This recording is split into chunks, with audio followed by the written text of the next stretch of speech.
What's up, YouTube? Today, we're going to look at stuff that I use for maintenance. And we're going to be moving pretty quick because it's a lot of stuff. Also because no one's going to watch this video, even though it's going to be one of the better ones as far as informing nascent collectors or early collectors, people who are just starting out, kind of what you're gonna want to have, all right? First of all, stop throwing away rags.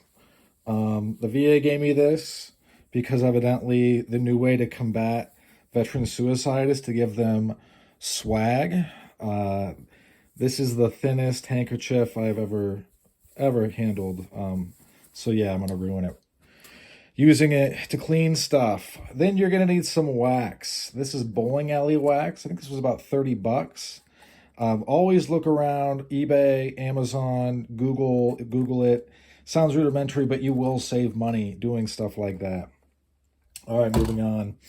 This is Renaissance wax. Renaissance wax is amazing. Everybody uses it that knows about it. They use it in museums and whatnot. The difference between it and bowling alley wax is cheaper.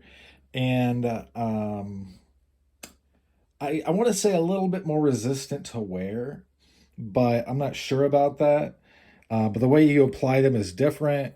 This, you have to put it on, wait a little bit for it to dry, not long though, and then buff it. This instantly dries. They only say you need to put one application on. This one, they tell you to wait 24 hours and do another application. This is made, I don't know what this is made from. This is made from the wax of like palm leaves and plants like that, tropical plants. This is mineral oil with the needle tip applicator. You're going to want that. It'll make your life a lot easier. These rags get sent in the mail sometimes from knife distributors. I keep them, use them, ruin them. They're cheap.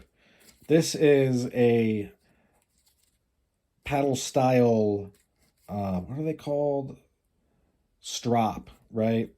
And this is the like 1100 grit, I think, that you get out of things like this. And you're going to want to get these guys, the wax applicators. So that's going to be a necessity. Another thing that you're going to want at some point is you're going to want to get the black stuff. The black stuff you're going to put mostly on, or you're going to use a separate strap for it. But things like axes, it's very coarse. The micron is much bigger for this. So if you're somebody who's real anal retentive about their edges, this is the bigger version of this and this, so you would step down gradually. All right, moving right along, because there is a lot to cover. All right, metal polish cream, the blue stuff. This stuff is the best stuff as far as I'm concerned. If you've got other stuff, use it. I'm not saying throwing it away. That would be silly. But when I buy the blue metal polish, I'm buying it because it's the best. Weehaw bits. You're going to need bits that are not only varied, but you're going to need bits that are like the T5 kind. This is the easiest way, in my opinion, to store these. It's pretty simple. They all fit into this. This holder, by the way, is for like your toiletries. Obviously, I don't use it for that. It's pretty handy for this. This is another strap, as you can see. Bottom line is you're going to need straps. Maybe not as many as I have, but it's going to make your life easier in the long run to have straps ready and waiting. So you don't have to mess around with stuff. You're going to want to make your life easier, not harder, obviously. A toothbrush, you're going to need brushes of all kinds, of all flavors. So get excited to buy toothbrushes if you don't have them. Perma-blue, you're going to want bluing. You just will, believe me, I'm not making that up. Here are more brushes. These are of varied assortment. You've got bronze or copper, steel. I think that's Teflon. yeah, you're going to want stuff like this. They're like $10 a pack for 3. The reason they're different materials is because they have different hardnesses.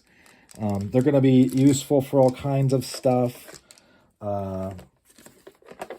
Here are more bits. If you're getting it's probably getting through to you that you're going to need bits. I would hope anyway. Case rust erase markers. This is the coarse, this is the fine. They're actually super duper useful, so I would recommend you grab some. This can be used, neats foot oil on leather. It's good for leather. Google what this is if you don't know what it is. And it's also good for wood. You can treat wood with it. I also have a softer version of turpentine coin solvent. Moving right along, we've got odorless mineral spirits. You're going to want mineral spirits. Have them on hand. Synthetic grease super lube is actually very useful. This was like 15 bucks. This is super high quality, made in Sweden. And to give you an idea of what the grade of it, when I had a motorcycle got stolen, it's actually on the channel. I would grease the back tire bearings when I would work on the bike with this. Never had an issue, never had it seize up. All right, keeping it moving. These guys are a bunch of different grit papers. You can get them for like the whole set for 20 bucks off of eBay. These are Taylor Toolworks version of it. It is, here, if you want to stop and read it.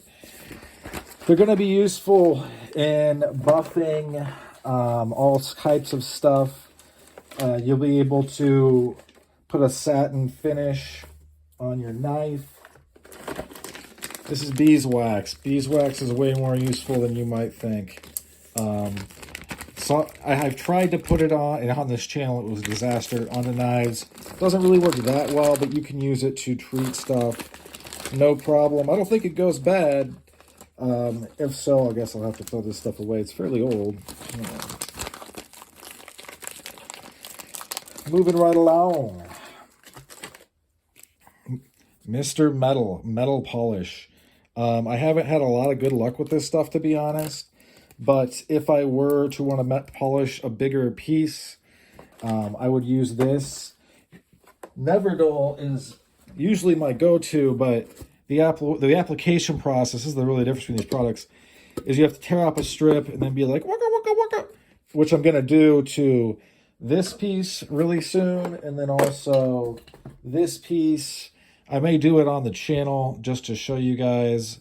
I always say that, then I don't do it because it's just kind of boring. But you can see there's tarnishing stuff. I'm going to spruce up those bolsters.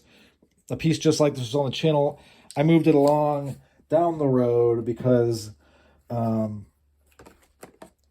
really I got it because I wanted to see it. I'm not super familiar with the K-Bar stuff. So that's how I get familiar with that stuff. I've got all these things. These get sent with knives very often, and they're fairly useful in polishing stuff. Like, so when you put on the wax and you rub it off, I tend to use these guys more than not. This is a screwdriver that goes to this.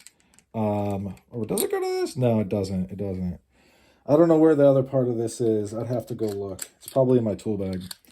But this is an easy one. It comes with this. Pull it out, turn it around. Just to have it on hand. That way I'm not rushing to find something instead of just having it. And it's useful that it has those bits right there when you need them. There's no fooling around. No tomfoolery. Here are a bunch more brushes. You're going to need brushes. These are more of the traditional military style stuff. If you've ever been in the military, this is what you use to clean your M16, A4 service rifle, or A2 if you're a little more old school. I've actually served with both because I was just in there forever. The reserve sounds like a really easy gig, and then you do it and you're like, my fucking God.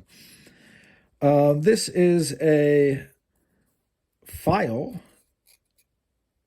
It has some rust in it. You can get this from Walmart, pretty much anywhere. You're going to need this to file kicks down.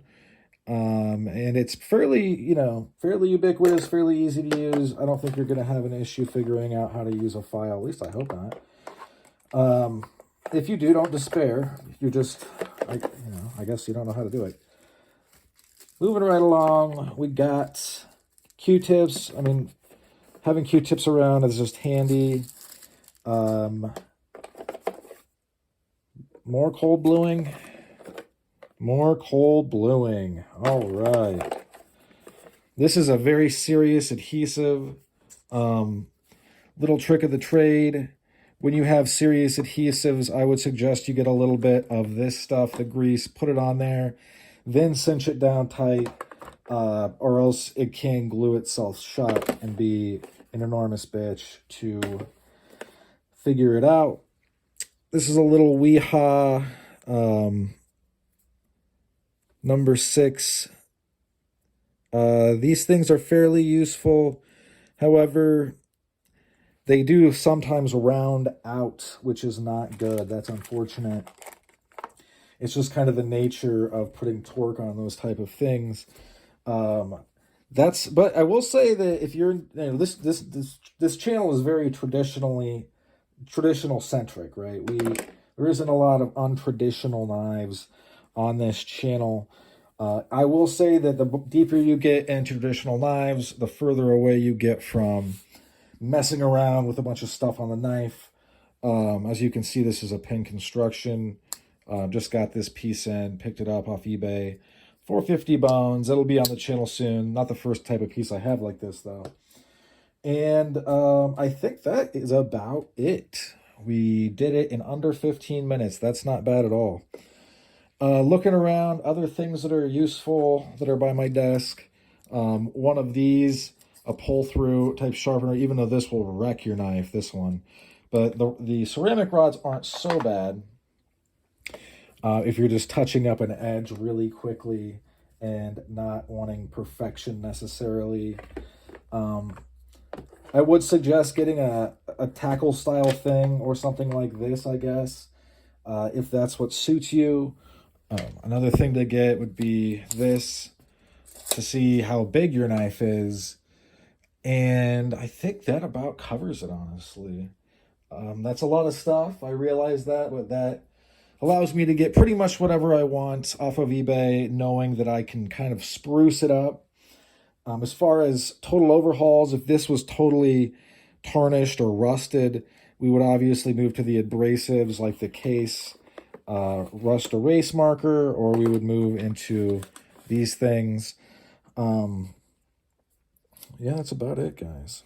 All right, thanks for sticking with me. That's all she wrote for this one. I hope you folks have a great rest of your day. Bye now.